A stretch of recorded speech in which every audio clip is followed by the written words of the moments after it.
什么强大的国家都会走向灭亡呢？不列颠帝国，美国政府企图以庞大的开支和税收来摆脱严重的经济衰退。当然，我们是他们的大债主。现在他们都得给我们干活。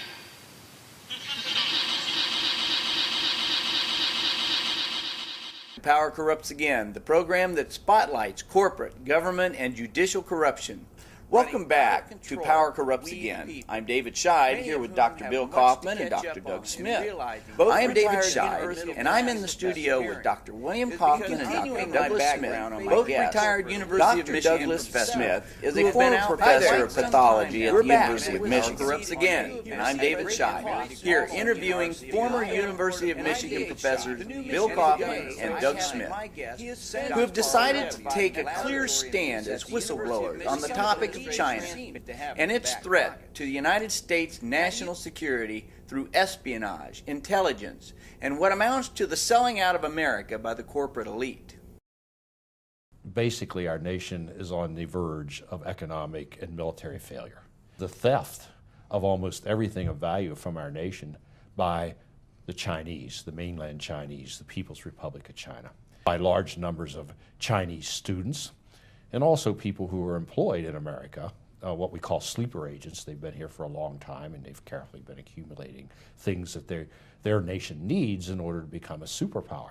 The result has been a self-serving sellout of secret industrial technology and American jobs by the university president and administrative board of regents at University of Michigan. They have stolen a lot of good military technology that hurts us.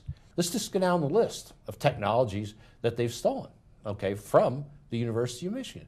Okay, we get rocket and launch vehicle technology, nuclear weapons and thermonuclear weapons technology, reentry vehicle technology, satellite technology, cruise missile technologies. And the thing that really got me to start writing memos at the University of Michigan and eventually take early retirement was their attempted theft of Trident missile technology.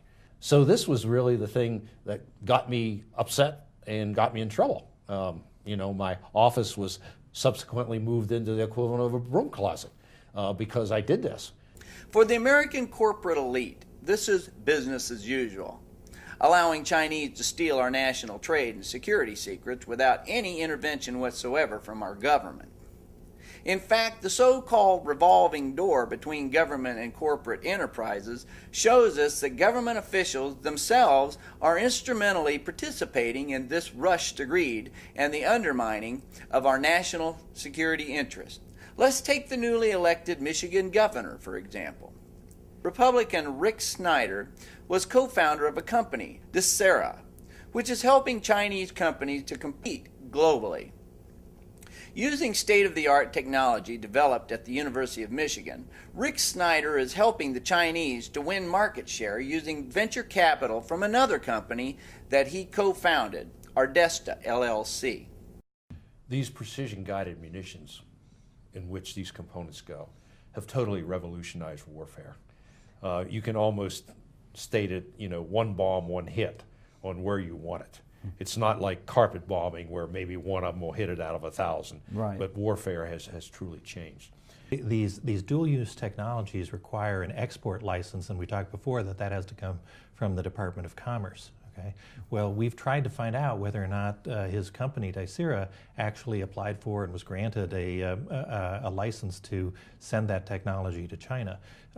All they'll tell us is that they've followed all U.S. laws, but they won't produce a license, and they won't say that they have a license. I should bring attention to another of Rick Snyder's private business ventures. It is that his investment firm, Ardesta, is a major investor in another communications tech firm called NeoPhotonics, an optical network company at the forefront of the next generation of wireless communications. NeoPhotonics is a major supplier to Huawei Technologies and ZTE, two Chinese companies widely regarded as two high-tech espionage fronts for the People's Liberation Army of Communist China.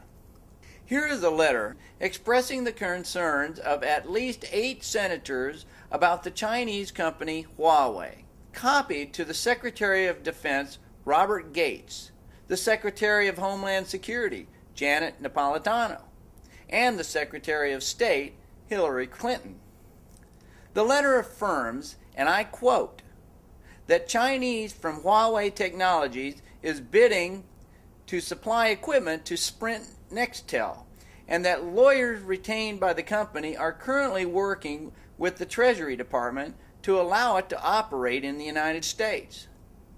The letter continues to state that Huawei's position as a supplier of Sprint Nextel could create substantial risk for the United States companies and possibly undermine U.S. national security.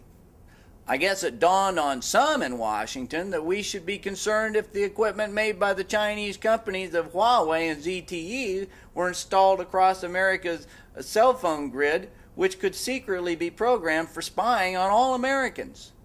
What is curious about this letter is that it never mentions that the Republican governor, Rick Snyder, runs the company financing NeoPhotonics, and that he therefore is the money behind the technology this international partnership of companies may be trying to use to spy on the people of the United States. Oh, I hate lying politicians, especially those who lie by certain omissions. If you take, for example, the University of Michigan, will train their scientists on how to avoid import-export restrictions.